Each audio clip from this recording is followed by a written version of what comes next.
So this is where people land when they can't hold down a real job anymore. Lauren Whitmore said it with a thin, dismissive laugh as the bakery's glass door swung shut behind her.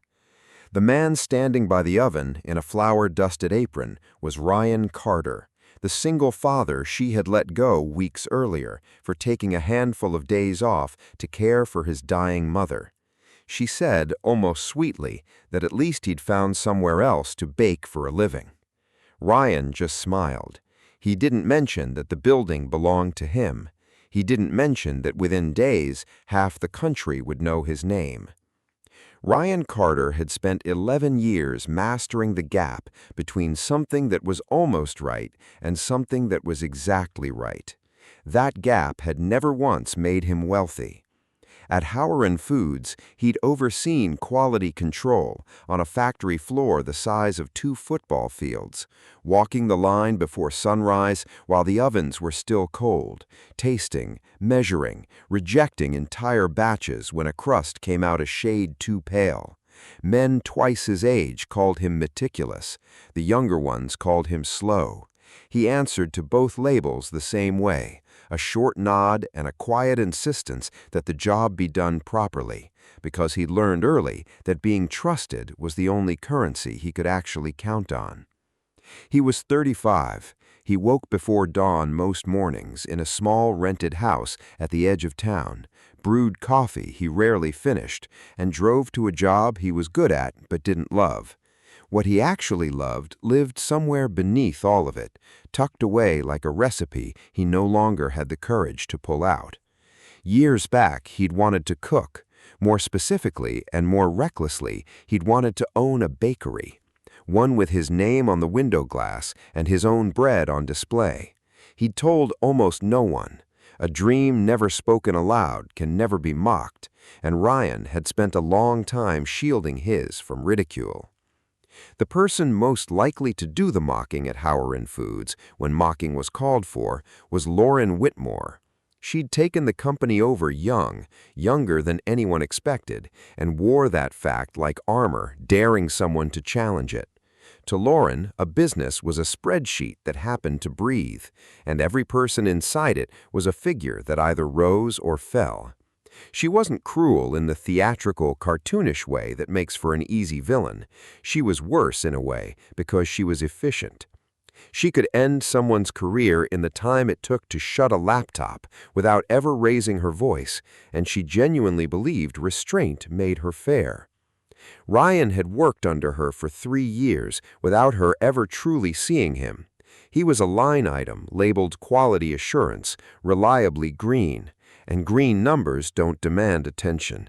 He liked it that way. He arrived earlier than required and left later than he was paid for, assuming, in the plain math of a decent man, that someone somewhere was keeping track of that loyalty, that it would protect him when the day came he needed protecting. That assumption turned out to be the most expensive thing he owned, though he didn't know it yet. The day the bill came due started with a phone call at 4 in the morning, the kind that rings differently than every other call. His mother, Margaret, had collapsed in her kitchen. She lived 40 minutes away, alone, in the house Ryan had grown up in, the house where she'd raised him through years lean enough that he still flinched at throwing away bread. Now the woman who'd gone without so he wouldn't have to was lying in a hospital bed, tubes in her arm, a chart full of words he couldn't pronounce, while doctors used the careful, padded language people use when they're preparing you for the worst without saying it outright. Ryan didn't think about Howard Foods in that hospital room. He thought about it later in the hallway, coffee going cold in his hand, when he realized he'd need time. Not much, a few days to get her settled, talk to specialists, sit with her so she wouldn't be scared and alone. He called the office before sunrise, left a message explaining exactly what had happened, and asked for a short leave he had every reason to believe he'd earned. He came in 3 days later to sort out the paperwork, unshaven, running on almost no sleep, and was told the meeting he'd scheduled had been moved into the open floor, in front of the shift managers, in front of the very people he'd trained and covered for over the years. Lauren was waiting with a folder she didn't need to open because she already knew what was in it. She told him, in front of everyone, that his absence had cost the department a critical audit window. She said the word reliability the way someone sets down something heavy. She said a man who vanishes when things get hard isn't someone a company can build around. Ryan tried to explain, his mother, the hospital, the message he'd left. Lauren raised her one hand, not sharply, just enough, and told him everyone has a reason and reasons don't run a business. She said, "We need people who show up. You didn't." He stood there under the flat fluorescent lights while she thanked him for his years of service in the tone she might use declining a lunch invitation, and he understood that the careful ledger he'd trusted, every early morning, every unpaid hour, had never existed anywhere but in his own head. There was no line on any report for the mornings he'd shown up before the ovens warmed. There was only the missed window, the woman who'd decided he was a liability, and a small crowd of familiar faces staring at their shoes because they didn't know where else to look. He didn't raise his voice. That wasn't pride. It was that his voice wouldn't have held. He handed back his badge, said something quiet nobody quite caught, and walked out through a door he'd passed through more than 2,000 times. The instant it shut behind him, he became a man with a career and became a man with a problem. The weeks that followed were the kind he'd never describe to anyone later, even when the telling might have earned him sympathy. His mother's care wasn't cheap, and the savings he'd built, one careful paycheck at a time, started draining in a way that finally made him understand why his own mother used to flinch at wasted bread. He sent out applications. He sat in waiting rooms across from men holding his resume with a particular look on their faces, and he learned that in a town this size, word travels. The word on Ryan Carter was that he'd walked on a good job when it mattered. The truth didn't matter. The story had already hardened. He might have taken any job that came along. He'd nearly resigned himself to the long, slow climb back, explaining himself in interview after interview to people who'd already made their minds. What stopped him wasn't ambition. It was a Tuesday and a drive he took for no reason except to be moving, and a building at the far end of Fuller Street with butcher paper taped over the windows and a fading handwritten sign announcing it was closing for good. It had been a bakery once. Through the glass he could make out the ghost of it, the long empty display cases, the cold ovens along the back wall, the tile floor worn pale in a path where someone had stood for years doing exactly the thing Ryan had always wanted to do.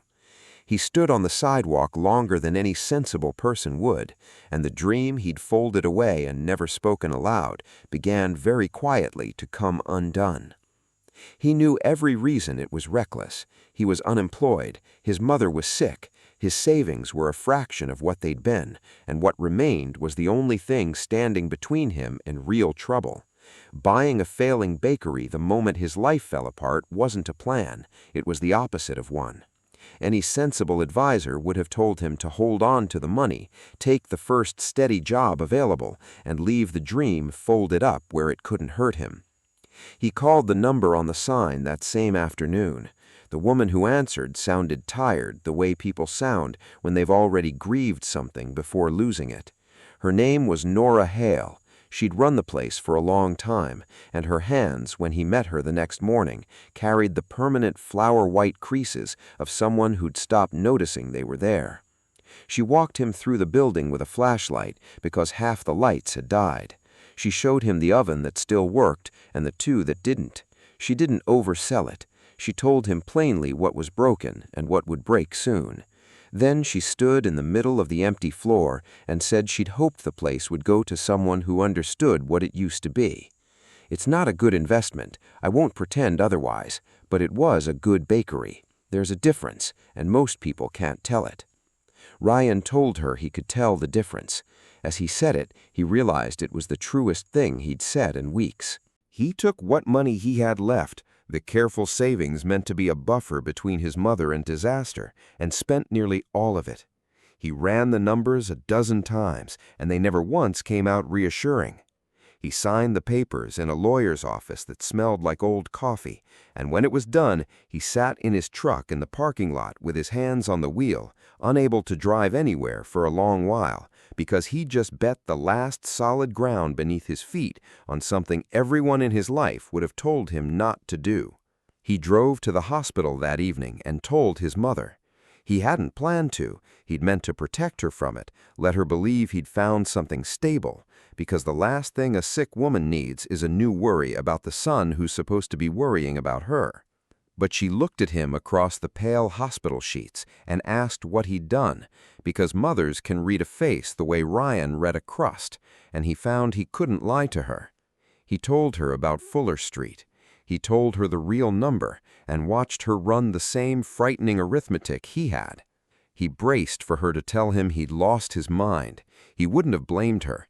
Part of him almost wanted her to, so someone would finally say the fear out loud. Instead, Margaret went quiet for a while, her thin hand resting on the blanket. Then she asked him only one question. If it failed, would he be able to live with having tried?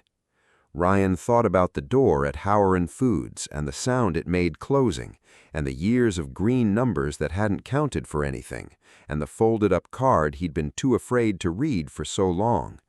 "If I fail," he said slowly, "at least I'll have failed at my own thing, not somebody else's." His mother closed her eyes, and something in her face eased. She told him that was the only kind of failure worth risking, that she'd spent her whole life failing at other people's things, at jobs that used her up and let her go, and if she had one regret, it was never being brave enough to fail at something that was hers. She told him to go build it. She said she intended to be well enough to taste it. He went back to Fuller Street the next morning with a box of tools and no clear idea where to start, which is the honest starting condition of anyone who's ever begun something that matters. He tore the butcher paper down himself, and light poured into that dead room for the first time in months, falling across the worn path in the tile where Nora had stood for 30 years. Ryan understood he was standing exactly where he was meant to be, at the start of a road he'd chosen, instead of one that had been chosen for him.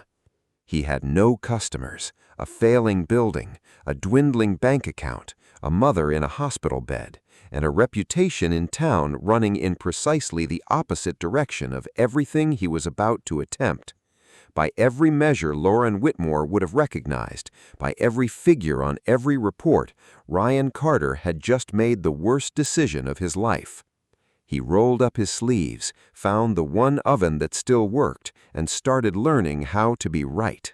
Not almost right, exactly right, at the only thing he'd ever truly wanted to do. The first month nearly broke him, quietly, the way real hardship usually arrives, without drama, just a steady pileup of things gone wrong. The proofing cabinet held no heat. The second oven's thermostat lied by 40 degrees in either direction, depending on its mood. A pipe under the sink wept a slow brown stain across the floor, and the front door hung just crooked enough to scrape the frame and announce every entrance with a sound like a complaint. He fixed what he could with his own hands because he could no longer afford to pay someone else.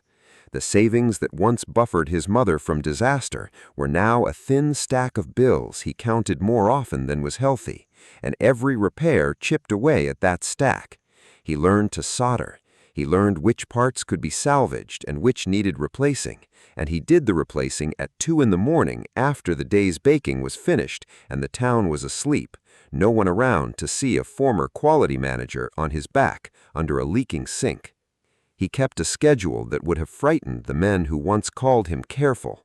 In the bakery at 3 a.m., mixing and shaping in the cold before the one working oven reached temperature, baking through the dawn, selling through the day, cleaning through the evening, repairing through the night, driving to the hospital in whatever gaps remained, letting his mother believe from the steadiness of his face that things were going better than they were. She wasn't fooled, but she let him keep the pretense because she understood it was the only rest he was getting. The town didn't make it easy. Word had already decided who Ryan Carter was, and word doesn't update itself for anyone's convenience. People who heard he walked out on Howard Foods now heard he sunk his last dollar into the Fuller Street Bakery, and the two facts sat together in their minds and hardened into a single verdict. The man's judgment couldn't be trusted. A bakery that failed under an owner who knew what she was doing wasn't going to be rescued by an unemployed man with something to prove. He heard the doubt in the bell over the door, which is to say, he heard it in the long stretches when the bell didn't ring at all. Mornings he'd bake 40 loaves and sell 6. Afternoons where the only sound was the tick of the cooling racks and his own footsteps on the worn tile, walking the same path Nora once wore down. On those afternoons, the math in his head grew loud and cruel, and he had to stand very still and remember the one question his mother had asked and the answer he'd given him. What saved him wasn't a strategy, it was the bread.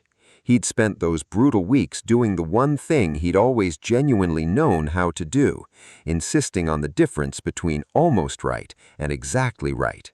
And he turned that obsession on his own recipes.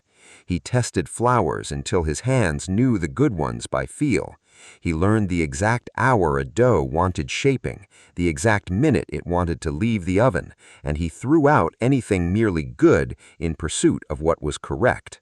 He wasn't a trained baker. He was something trained bakers often stop being, a man who cared about every single loaf as if it were the only one that mattered.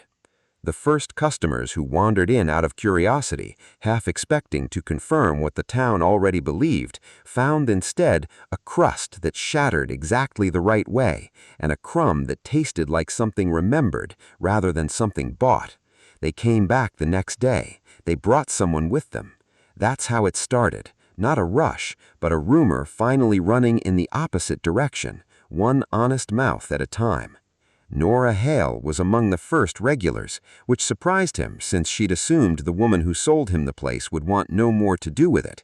Instead, she came in twice a week, sat at the small counter by the window, and told him the truth of what she tasted, the most valuable thing anyone gave him that whole stretch. She told him when a batch was sentimental instead of good. One gray morning she told him he'd done something with the old place she'd never managed herself, and that she hadn't expected to be glad about it, and was. By the start of the second month, mornings that once sold 6 loaves were selling 30, and the bell over the crooked door had begun ringing like it meant something. It wasn't success yet, it was survival with the faint outline of a future in it, which for a man in Ryan's position was very nearly the same thing as hope. Daniel Brooks walked in on an ordinary Thursday and didn't recognize either the place or the man inside it, because he'd never really looked at either.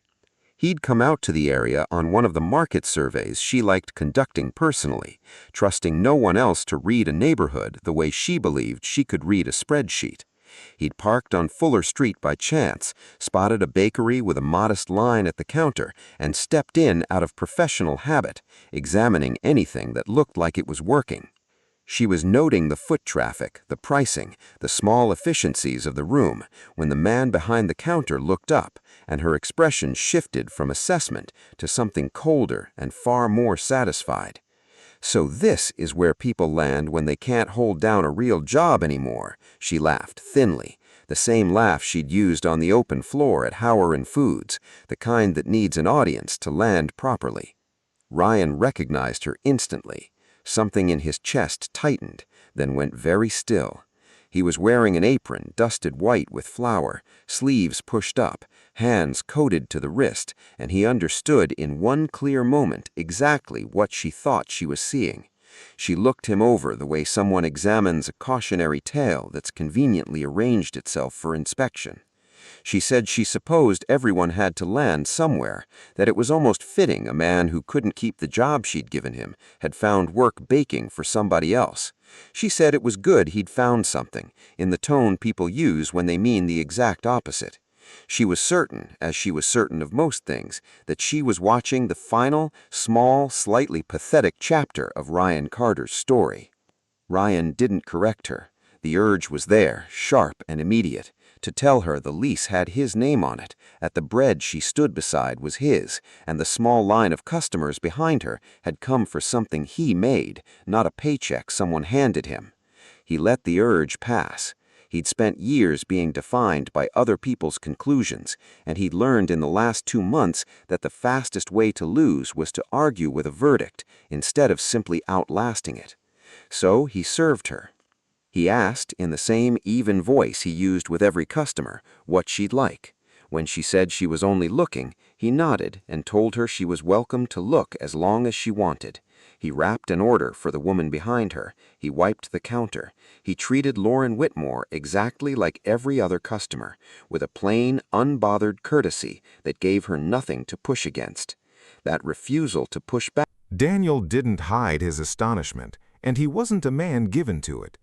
He told Ryan that in 15 years of chasing rumors down county roads, he'd tasted a great deal of good bread and a very small amount of the other thing, the thing that couldn't be taught, and that he was tasting the other thing right now. He wanted Ryan on the show, not as a filler segment, not as a local interest curiosity, but as one of the featured artisan bakeries in a nationally airing episode. And he explained what kind of exposure had done for places smaller and less remarkable than this one. Ryan stood very still behind the counter, understanding that a different kind of door was opening, one he was being invited through on the strength of the only thing he'd ever wanted to be judged on. He said yes before his fear could talk him out of it. Daniel gave him a date a little under 2 weeks out, and said the crew would film him working, film the bread, and let the food carry the story, because the food, he said, was the story. In the days that followed, the rumor about Fuller Street picked up a second layer, and it eventually reached Lauren, filtered, second-hand, shaped by whoever carried it. She heard the little bakery she'd stumbled into was getting noticed. Somewhere in the telling, she heard Ryan Carter's name attached, and she fit the new fact into her old conclusion, because minds like hers don't surrender a verdict easily. A desperate man had taken a low-level job, and the bakery was having its moment. That was all it was. It changed nothing about the man. She was still, she believed, right about him. And being right was the thing she protected above almost everything else. Then, with 4 days left before filming, everything Ryan had built started coming apart at once. The failing second oven, the one he'd nursed along for 2 months on solder and patience, finally died for good, on the exact night he needed every inch of oven space he owned to be ready for a national crew. He stood in front of it at 1 in the morning, flashlight in his teeth, hands black with grease, understanding that a replacement oven cost more than he currently had, and the money he did have was already promised to his mother's care.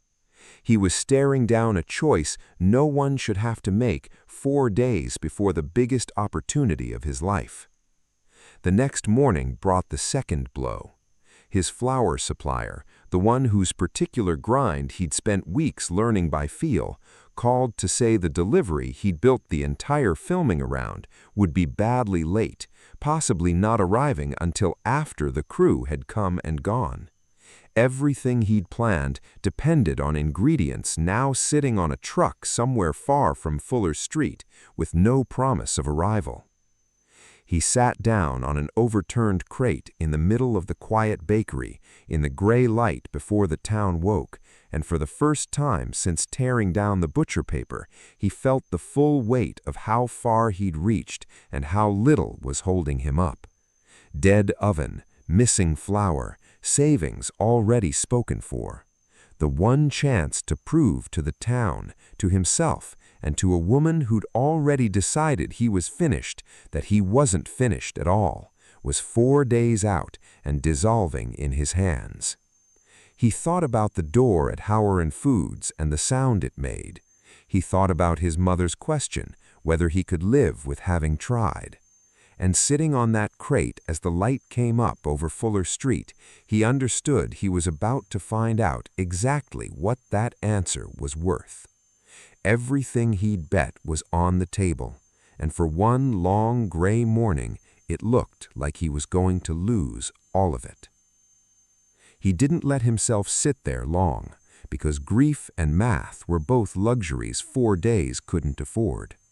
What he had was the thing the last 2 months had taught him, how to be exactly right under pressure, and he started methodically working the disaster in the order it could be solved.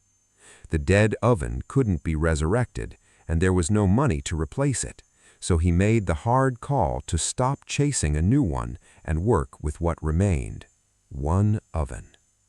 He did the harder math of what a single oven could produce if the man running it simply didn't sleep. It meant staggering everything through the night in careful waves, one batch cooling while the next proofed, a schedule with no room for a single mistake. He'd have to be flawless for 4 days on almost no rest. He'd done that before. He knew the shape of it. The flour was the crueler problem, since no amount of willpower bakes bread out of ingredients stuck on a late truck. He called the supplier back, and without raising his voice had never solved anything, asked plainly if any portion of the order, even a partial load, could reach Fuller Street before the crew arrived. He was told a smaller quantity might be available from a nearer warehouse, not the exact grind he'd planned around, but close enough that a man who knew flour by feel might make it work. Close enough wasn't a phrase Ryan had ever accepted in 11 years of quality control. But the last 2 months had taught him a second lesson. Insisting on perfection is worthless if it leaves you with nothing at all. And a great baker isn't someone who demands ideal conditions, but someone who can find what's right hidden inside what's barely adequate. He took the partial load, drove to the nearer warehouse himself, loaded the sacks by hand, and brought them back to Fuller Street in the dark. Then he did the thing that separated him from the man he'd been at Howard and Foods. He put his hands in the new flour and learned it. He mixed small test batches through the small hours, adjusting water by feel, reading the dough the way Nora once read him across the empty floor, chasing the right result out of a substitute he'd never planned to use. It took most of a night and more flour than he could really spare, but somewhere before the third dawn he found it. The hydration and timing that made the lesser grind behave like the loaf that had earned him the invitation in the first place. He barely slept the days that followed. Nora came in on the second morning, saw the dead oven, the grease still on his hands, the particular hollow look around his eyes, and without being asked, took over the front counter so Ryan could stay at the bench. She didn't offer sympathy, which she couldn't have afforded to receive. She offered work, the only kind of help that mattered right then. The two of them ran the little bakery through its most important week, hand-run, without margin, on the stubborn belief that doing something correctly still counted for something. The morning the crew arrived, Ryan had been awake most of 2 days, and the bakery smelled exactly the way he'd spent 2 months teaching it to smell. Daniel Brooks came in ahead of his cameras, looked at the racks of finished loaves cooling in the gray light, and had no idea, because Ryan never told him, that 4 days ago the whole thing had nearly collapsed. He didn't know about the dead oven, the late truck, the flour learned by feel in the dark. He only saw the bread, and the bread was exactly right. The bread was the story, just like he promised it would be. They filmed Ryan working the dough by hand, sleeves pushed up, forearms white to the elbow, filmed the crust breaking exactly the way a good crust should break. Daniel asked him on camera the same question he'd asked in private. Where had he learned to bake like this? Ryan gave the same answer: nowhere. That he'd spent 11 years learning the difference between good and right before he ever found the courage to make anything himself. It wasn't a polished answer, it was a true one, and the camera, which forgives almost nothing, forgave it completely. The segment aired 3 weeks on a Friday night, no more than a few minutes inside a larger episode, but it did the thing Daniel had spent 15 years chasing down county roads to find. It captured the quality that can't be taught and put it in front of the whole country at once. A man with flour on his hands, no training, no safety net, making bread that a professional palate had driven 40 minutes on a rumor just to taste. Underneath the food, it told the older, simpler story of someone who'd lost everything and refused to stop. The response didn't build slowly, the way the town's trust had. It arrived all at once, overnight, the way only a national broadcast can deliver. By the next morning, there was a line outside the crooked door, running down the block, people who'd seen a few minutes of television and driven from 3 counties over just to taste for themselves. Ryan sold out everything he had by 9, then baked frantically to sell out again by noon. The bell over the door, which had once gone silent for whole afternoons, now rang so constantly he stopped hearing it as a sound and started hearing it as weather. The town that had already decided who Ryan Carter was updated its verdict the way towns do, quickly and without ever admitting it had held the other opinion. The man who'd sunk his last dollar into a dying bakery was now the man who'd put Fuller Street on the map, and the same mouths that had doubted him now claimed cheerfully and without irony that they'd always known there was something special about that place. Ryan let them. He'd learned that outlasting a verdict means letting people rewrite their own memory, and arguing with the rewrite is as pointless as arguing with the original. Lauren Whitmore saw the segment by accident, the way most turning points arrive. She was in her apartment on a Friday night, television running for company more than attention, when the food program cut to a small bakery she recognized before she understood why.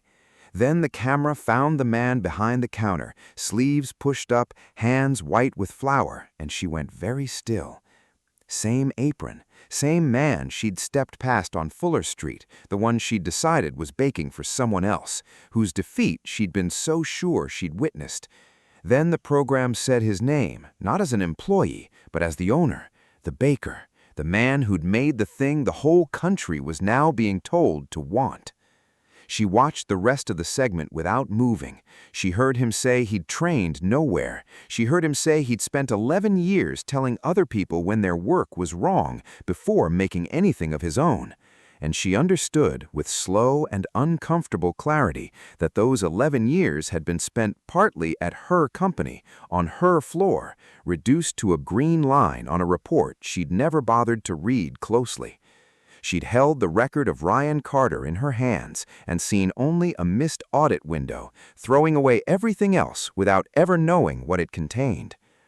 What reached her wasn't that he'd succeeded. Lauren respected success. It was the only language she'd ever truly spoken. What reached her was that she'd been wrong, specifically and publicly, in a way no spreadsheet could fix.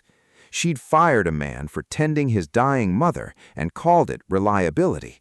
She'd stood in his bakery and laughed at him over a defeat he wasn't experiencing, and he'd served her without a word and let her leave still believing it. He hadn't needed to correct her. The truth had simply outlasted her, exactly as he must have known it would. She went back to Fuller Street on a weekday morning, deliberately early, before the worst of the line formed. She stood across the street longer than she'd have admitted, watching people carry white paper bags out of a door she'd once swept out of feeling triumphant, and then made herself cross and go in. The bell rang over her the way it now rang over everyone. Ryan looked up from the counter and recognized her, and whatever he felt didn't show. He'd spent a long time learning not to let it. She didn't lead with an excuse, which for Lauren Whitmore was an extraordinary act of restraint. She said his name first, just his name, then told him she'd seen the program. She said she'd come to say something she should have said months earlier, something she'd been too sure of herself to say.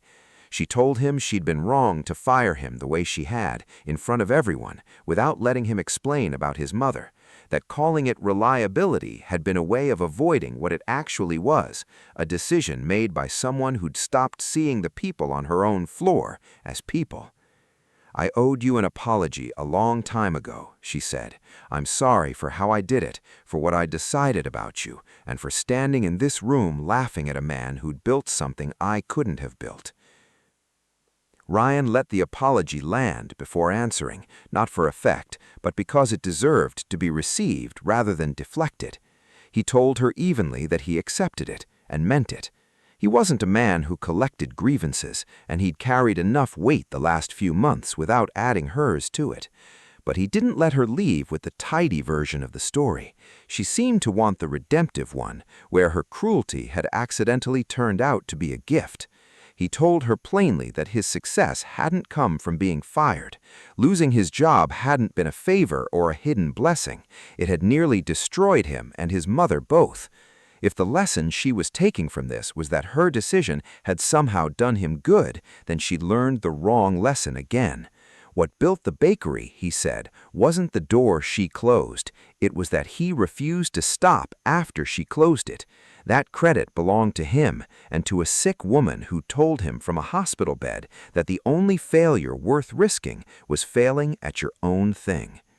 Lauren took that the way a person takes a truth they can't argue with, quietly, with a changed face. She'd come in expecting, on some level, to be told everything had worked out, that the ending justified the middle. Instead, she was told the ending had been won in spite of her, one sleepless night at a time, by a man she'd written off, and no broadcast and no line down the block could turn what she'd done into anything other than what it was. For once, she didn't defend herself. She just listened. She bought a loaf before she left and paid for it like everyone else, and the bell rang over her on her way out into an ordinary morning. This time, she didn't shake her head at any theory, because the theory she'd walked in with was gone. The change in Lauren didn't announce itself, because real change rarely does. She went back to her company, to the floor she'd never truly walked, and slowly, against every habit her career had been built on, she started reading the reports differently. She began asking who the green lines actually were. She learned the names behind the numbers, the circumstances behind the absences, and when someone came to her one afternoon needing a few days off for a family emergency, she recognized the shape of the moment she'd gotten catastrophically wrong once before, and she didn't get it wrong again. She never told anyone why. Some lessons a person keeps to themselves and pays off quietly for the rest of a working life. The bakery on Fuller Street didn't fade after its overnight moment, the way such moments often do. The bread held up, because the bread had always been the point, and holding up was the one thing Ryan knew how to make it do. Other programs called Daniel Brooks, who took a certain pride in having found this place first and brought others along. The small building with the crooked door became one of the names people mentioned when they talked about where the real thing was still being made by hand. Margaret Carter recovered enough to keep the promise she'd made from her hospital bed, to be well enough to taste it. Ryan drove her to Fuller Street on a slow Sunday and stood her in the middle of the floor where butcher paper had once blacked out the windows, and watched his mother eat the bread her son had bet everything on. He understood that the math he'd run a dozen times in his truck, which had never once come out reassuring, had somehow, against every number, come out right. He still thought about the door at Howard Foods and the sound it made closing behind him, but he'd stopped feeling anything sharp when he did. A door had been shut on him by someone who only ever saw him as a line on a report, and he'd spent his last dollar and his last reserve of nerve prying open a different door, one with his own name on the glass and his own bread in the window. That second door turned out to be the only one that had ever truly been his to open. Sometimes the door someone else slams in your face is exactly what forces you to build the one that was always meant to be yours. Lasting success doesn't come from other people's recognition, and it doesn't come from the moment your worst critic is finally proven wrong. It comes from the plain, unglamorous courage to chase the thing you love, and the harder courage to stand back up, one sleepless night at a time after everything you had has been taken.